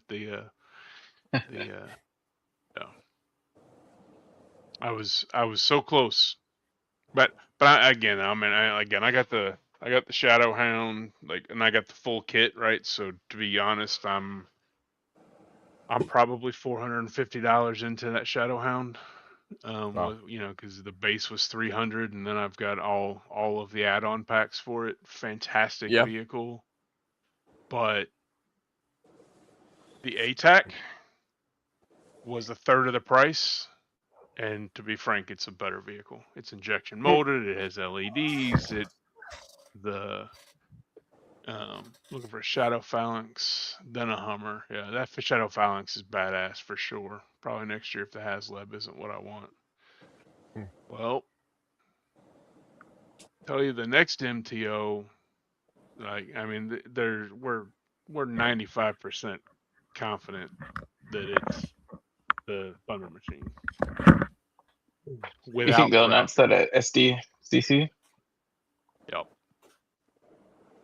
Yep. And that's not my leak. That I've heard it from about 10 different independent sources at this point that it's the Thunder Machine without Thrasher. That's just bizarre to me. Like, now maybe it'll come with Heart Wrencher or something, because supposedly Thrasher's in Wave 1 of 27, but maybe it'll come with, Heart Wrencher, or what was the dude with the from the 25th, or maybe it was Pursuit of Cobra. It was the Dreadnought that came with like the bike, and he had like the white mohawk. Yeah, I don't know what his name was. Yeah, I don't know. Like, maybe it'll come with him or something. I mean, in that crowd, he's pretty popular. My Dreadnought stop is Zanzibar, but the that's just me. I will say that if you are looking for a big vehicle to buy to add to your classified collection, you can't go wrong with this thing. Hell yeah. It's pretty cool looking. God damn. When Firefly got his and said that his wing was broken and he was disappointed in it, I was kind of like, man, that really kind of put me off on it. But then, they did you right with the customer service. Yeah, and I think it was busted like somehow when they were putting it in the box. Sure. Like, they don't control whoever's doing that. They're not packing the stuff, so. But yeah, no, I can't say enough good things about, Ben and that whole team over there. They're just super nice. Like, a couple of years ago at JoeFest, we were sitting in the lobby. He's just a super nice guy, and like, he got right back to me during Christmas time, where people like I want to say within 8 hours on like Christmas. Right, like he answered me on Christmas. Like, that's crazy. Bro, yeah. Take the day off, man. Like, so awesome. Like, what a guy. Yeah. So, Skeletron is probably my favorite new thing. Just as a brand, like, give me more. Like, I will keep buying Skeletron stuff. Yeah, it's like a replay, like a GIJoe. It's the closest thing to GIJoe that's a new bad guy faction that's new. Yeah, it has like that Cobra-ish kind of vibe to it, and that's hits all my check boxes, man. That was what I said about the Wolf Trooper too, because like, if you take a look at their alternate head. It looks very much, it's got some design cues that make it fit right in side by side with a Cobra Trooper from Classified. That black face mask here. Yeah. Let me see if I and the red helmet and everything. Hold on. I'm going to show a specific one. We're not going to go through that whole deck, but there was, like, I mean, I say again, man, this Assault Trooper is just, it's just awesome. amazing. You can't see it, right? I mean, his rocket launcher's on there. You got the gun inside that backpack opens up, and it's got the grenade launcher that hooks to the gun. It's got the suppressor that can hook to the pistol or the rifle. You get 3 rockets, and all of it goes on him. Like, you're not throwing anything in a tub. Like, he holds every piece of equipment. And the 4-inch figure is the exact same way. Like, that engineering is the exact same on the 4-inch figure. The only difference is the 6-inch has better paint apps because it's a bigger canvas. Like, their engineering is incredible, man. I can't say good enough about it. And they gave me one of the 4-inch troopers. I assume it was because Ben figured that I needed a co-pilot, and they gave me this hat, they gave me the night kit, and they gave me an extra figure. And then with the parts inside the night kit, I put him on that Wolf Trooper figure, so he looks pretty similar now to Blood Wolf. It's just slightly different. Yeah. So the engineering of that toy is amazing. It's definitely my favorite modern toy that I have in the collection. hands down. Yeah. I have yet to find anything to beat it yet. But if you put the blast effect in the eye socket, you can put the green eye on the end of the blast effect to make the eye look like a missile shooting out of the eye of the skull. It's pretty fun. It's pretty cool. Yeah. You can also that green, rotate all the effects like yeah, everywhere, all over it. It's so also fun. that green glows in the dark too. Yeah. I will get a second one. Eventually I will pick up the special edition that's got the yellow war paint on the skull. It's also the if you one that can came with find it. Well, there's one. There's been 2 or 3 of them that have come through my LTS for a very reasonable price. I just wasn't ready to pull the trigger on them. So you're not getting a new one. Like you're not getting it. Yeah, from I think actually at AR25 they sold the last one that they still had with the yellow paint on it. And if it wasn't, actually, no, I think that they donated that to the raffle that they then gave away. And my only I mean, I get it, right? It's a special edition, right? But my only complaint there is they've got to find a way to give the 4-inch collectors that didn't get a special edition Roboskull a Red Weasel figure. Like we got him in the 6-inch, right? I mean, you buy the Wolf Trooper and then you buy the pilot pack, and you can make Red Weasel that way. So you get him in the 6-inch, but that was the only way to get the 4-inch Red Weasel was with the special edition. And I have only seen 2 of them pop on eBay in the last 2 years, and both of them were over $100 a piece, like listed at over 100. I don't know what they went for, but I know that I like to. I'm not a big fan of the modern articulation type of Joe figures, but those 4-inch figures that Skeletron put out that I have now, they feel different. You know, they feel better produced, better put together. They're really nice. Yeah, I've got this is kind of ridiculous. I've got all of the variations of the Wolf Trooper that they did in that 4-inch modern, and then I've got 5 of the Assault Troopers. Nice. I love Skeletron. I've actually got the Zargonauts with my Black Star and the Invader, because they all that green and yellow kind of. They look great.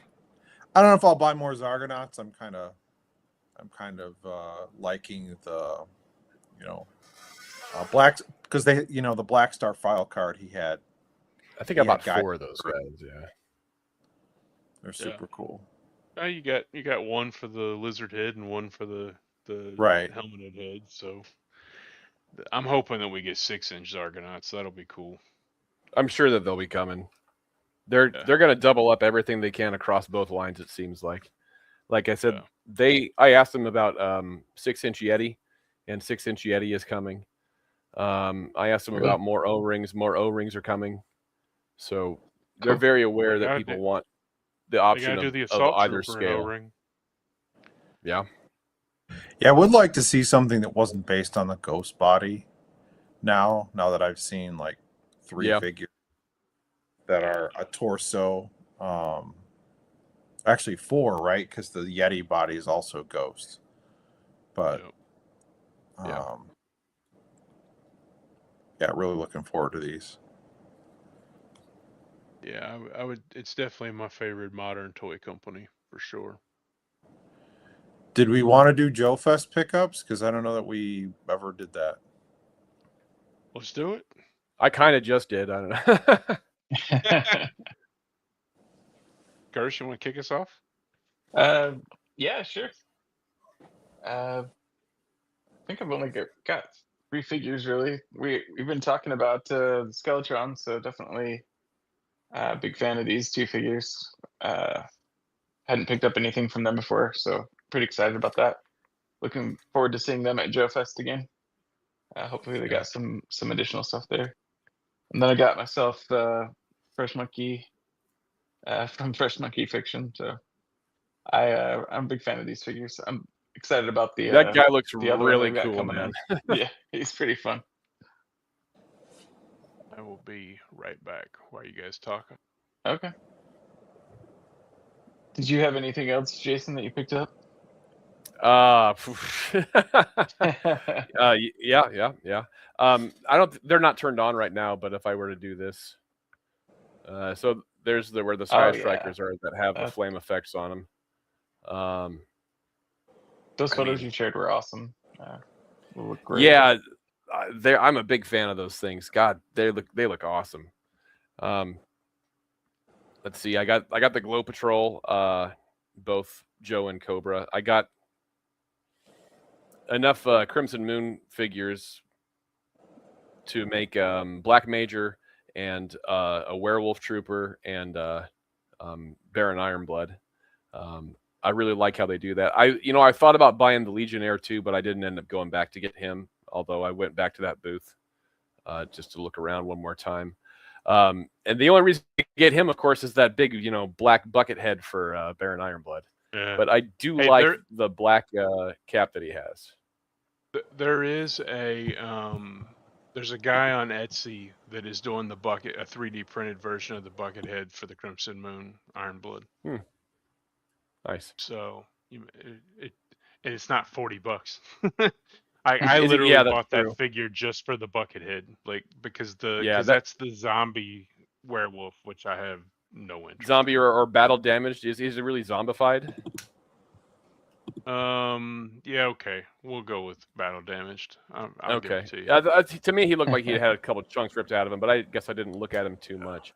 I do also like how Black Major came with a wolf head that looks basically the same as the Trooper's head that I bought.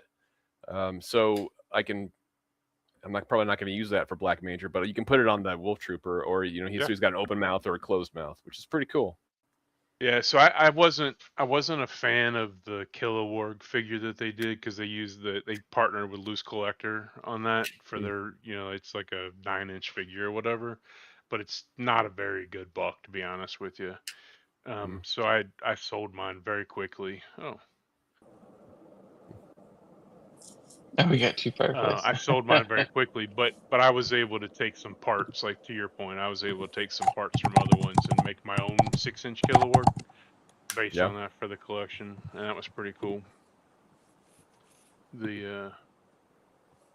While we're on the topic of Crimson Moon, this was a Sunday spontaneous splurge buy that I'd kind of been thinking about all weekend, but to go with my Skeletron Red Shadows, I picked up the Eagle Force, nice. Baron Ironblood, Black Major, and then their Kilowog and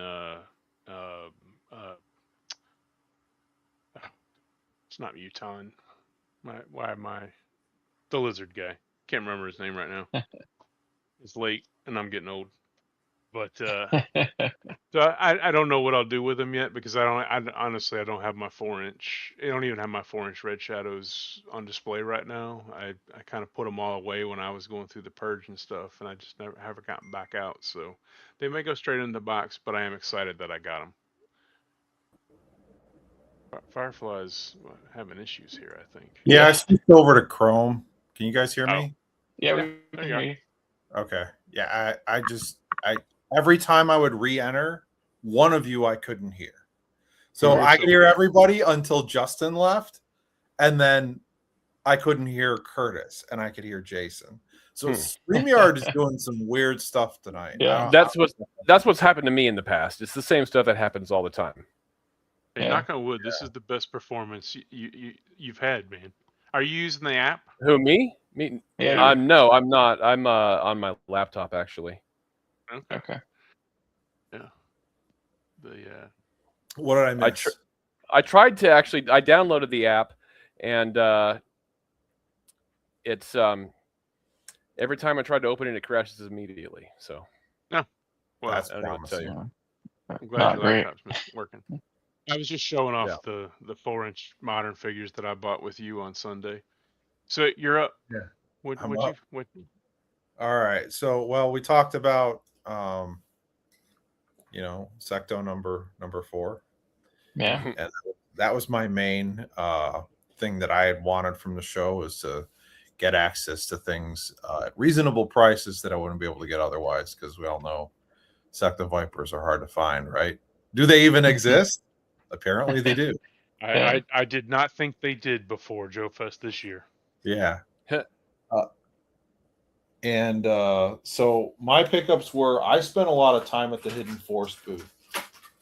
I love the Legend of the Hidden Force guys, their products. Like, it's just, to me, that's like the essence of just fun O-ring stuff.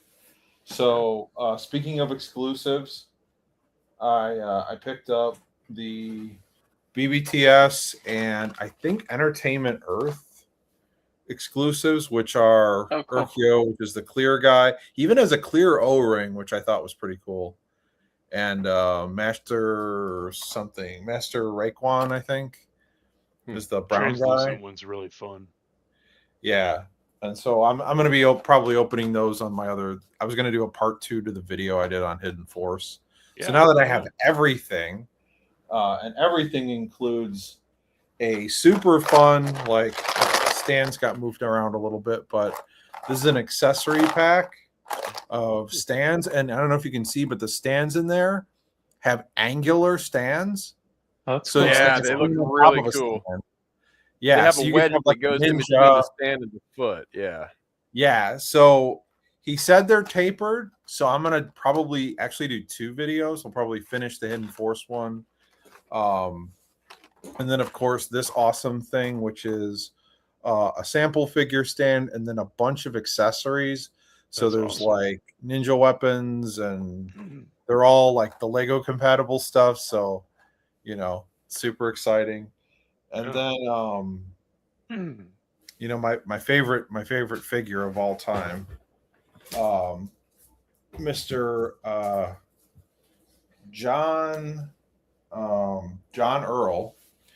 And I already put this in a frame because I didn't want to get damaged, but a Worms art. Oh, that's awesome. Yeah. Nice. Yeah, and it's cool because it's not just Worms. It's like a montage of the Maggot and Command, and like there's like, it's got, I don't know if you can see. I know I shouldn't have put it in the frame so soon, but it's got like the separated portions of the Maggot. Oh, yeah, so of the Maggot, like cannon tower things. They don't have the command center, but they've got the Maggot on the bottom, and then the, you know, awesome. Super cool piece of art. I got to sit there and talk to. How can you not include the DJ booth? I mean, come on. Yeah. And then I didn't want to just, it was $10 for that, and the guy gave me like his pad so I could take it home on the plane, like the backside of his pad, so I had, you know, something to support it with. Yeah. And I'm like, you know, I got to get another piece of art from this guy, right? So I got Snow Serpent version 2. I love that. Look at he's even got the hoses. It looks just like the figure, and he's like, it's just captured the ridiculousness of those 90s Joes. Like, he's just having look at him. He's having a great time out there. It's so funny. Yeah, so that I think was pretty much it. Of course, there was all that stuff Justin gave me, and I'm happy to have all that because that's stuff I collect anyway. But yeah, I mean, not a whole lot of pickups, just high quality purchases and high quality conversation. Yeah, man. Nice. I always feel better about when I purge stuff to people that I know too, like just to know that it's going to go somewhere that's going to be taken care of. You know what I mean? Yeah.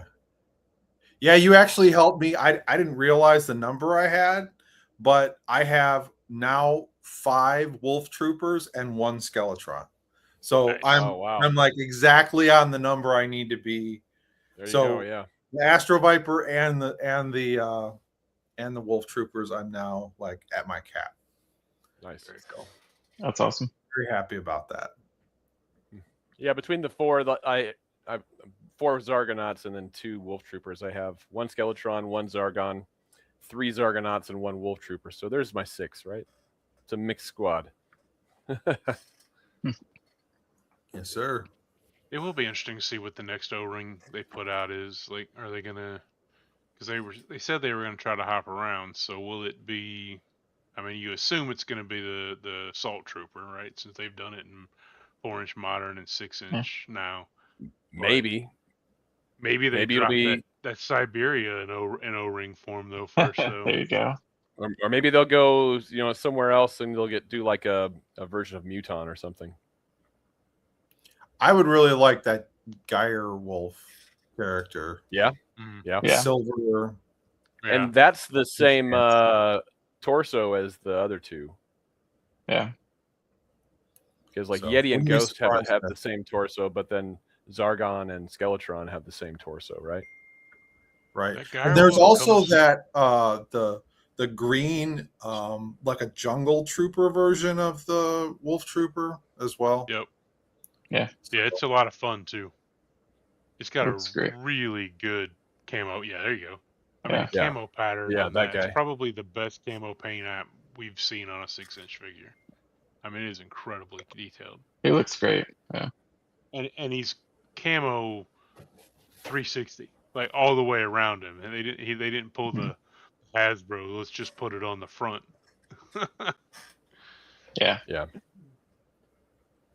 Yeah, I just really like that Ben is actually servicing all sections of the market. Yeah. Like we all get to talk about Skeletron stuff no matter what Yeah. what it is, Yeah. right? Like Yeah. it's every single format. So, again, kudos to him for handling all that. Like what a fragmented community we are, and somehow he's managed to sell a single thing to everybody. Yeah. And not just like, here's your thing, enjoy your vehicle with Very no interesting. figures. It's like, nope, he's going around and around and giving us different stuff. So I talked to Ben at Toylanta about the books, because I bought the Battle Action Force 3-book series, and it was really good to read that. I mean, cool to read that stuff. And I gotta say, it's definitely a lot more mature than the Marvel Joe stuff was. And it's very good. But he did say that they're actively working now on being able to put out the Action Force comic, which was the after Hasbro bought Palatoy and they ended Red Shadows and Battle Action Force and converted it over. Like that whole monthly run on, that they're trying to do a collected version of that as well. That's not in the comics we got from Skybound, right? That doesn't include the Action Force stuff. No. It is not. I told him my only complaint about those Battle Action Force books was that they didn't come with a digital version. But he said they couldn't get the license. They could only get the license for the hardback version. They wouldn't do whoever owns it or whatever wouldn't do a digital license also. That's interesting. Yeah. Yeah. But they're very good. And toward the end of that run, you can read the story arc where Iron Blood murders the entire Red Shadows organization, literally, and picks up the helmet and becomes Cobra Commander. It's pretty cool. I don't know. I still like the disillusioned used car salesman origin, but that is kind of neat. Yeah. It's very 1982. Yeah. Yeah. Yeah, it's funny. I've literally had this sitting on my desk for like, God, I don't know, 6 months, and I have yet to paint it yet. I even have an extra retro Coco sitting over here waiting for it to be displayed with, and I just haven't got around to it. Between moving my office around like 4 months ago and then the purge, it's just incredible how long stuff like that takes to like recover organizationally, to recover from. Yeah. But my wife thought she was funny. I was talking the other day about like, so glad that like all the shipping is done and like everything's gone now. And she's like, yeah, I was able to get the housekeeper to actually vacuum your office this week. So that was fantastic. Yeah. That is pretty great. Yeah. Yeah. I went and grabbed this bad boy. Yeah. Bam. Nice. Good God. So is it lights and sound or just lights? I've never played with it at all. It was definitely. Can you see the lights on there now? Yeah. Yep. Yeah. Okay. So it's got 6 sounds. It goes like this. Let's see. Okay. I heard it. I heard that.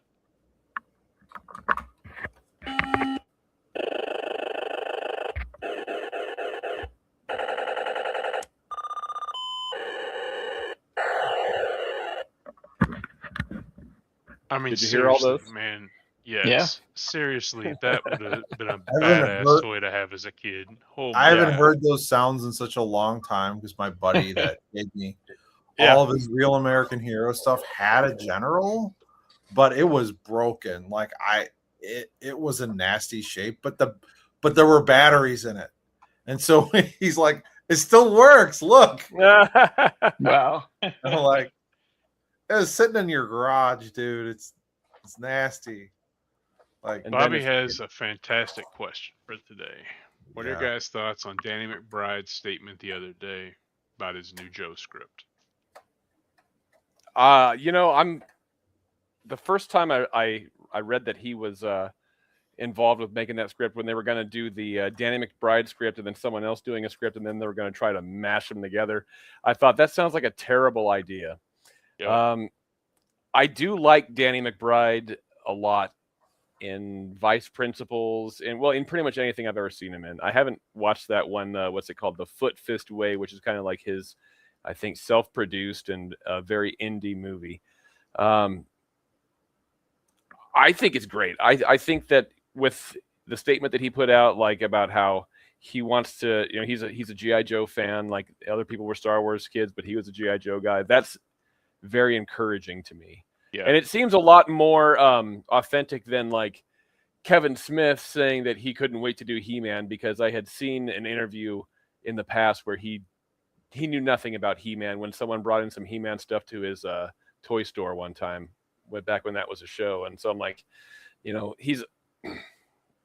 was very inauthentic about how much he cared for He-Man, supposedly. So but I think it's probably going to be pretty cool. I thought it was really cool that he talked about like he wants it like set in Springfield, and I don't remember exactly how he worded it, but it was like, how crazy would it be if a bunch of Joes show up in this town and they're surrounded by Cobra, they don't know they're surrounded by Cobra, and like they're it was a cool premise. I look forward to. I just hope, if that's his vision, I hope they leave him the fuck alone and let him do his vision. God forbid we get a GIJoe story about GIJoe things. That's just like, like how, like that. I don't know about that. That's not going to fly. Yeah, for sure. Yeah. Yeah, it's gonna be. Sorry, I'm not that cynical. I just wanted to make that joke. You don't want a GIJoe movie where they wear Transformer armor, right? I think it's gonna come down. I mean, so supposedly it's supposed to start filming in 2027. It could be January or it could be December. Who knows? But I think it's gonna come down to cast, and I just really hope that they just don't hire any stars. Like get nobodies, get up and comers. Like don't waste your money. That was the problem. Like why did we need The Rock as Roadblock? Like I don't like it. Just made no sense. Well, yeah. That's all Lorenzo de Bonaventura. He's got those beats that he looks for in his movies, and he wanted a big bankable star, and that was who The Rock was at the time. And yeah, I don't like that casting choice, but then again, I think I've been vocal about it. I've never liked The Rock. I was an Austin fan. I would like to see Andrew Koji return as Storm Shadow. Yeah, I think that was the Andrew Koji, and he's too old now, but Dennis Quaid as Hawk was awesome. Like that to me, that was like the best cast. That's exactly who I imagined as General Hawk, was like his entire like demeanor. Perfect. Yeah, absolutely. Yeah, he was great. Yeah, it will be interesting to see, like, I don't know how old Danny McBride is, but if he was talking about his friends had Star Wars and he had Joe, I'm guessing he's probably closer to my age, which would mean that he was introduced to OG-13. So it's like, does he go with a young Colonel Hawk, leading it, or do we get Duke, or do we get Flint, or like what's that command, like what's that team structure like? Whoever your I think odds are pretty good. You get Duke, who the rest of the cast is. It sounded like, I thought Duke was mentioned in the. Was he? Yeah. Yeah. Yeah. It'll be interesting to see what they do with it. I'm excited. Like, and I'm also I read briefly that he's December 29th, 1976 is his birthday. So okay. So yeah, three years older than me. Yeah, he would have been right there at the, 6 years old or so when the OG-13 were coming out. Yep.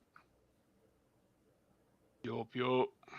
So he would have been then, or like around 10 or so, 9 and 10 when the Sunbow was a thing. So he's the right age for the cartoon too. Yeah.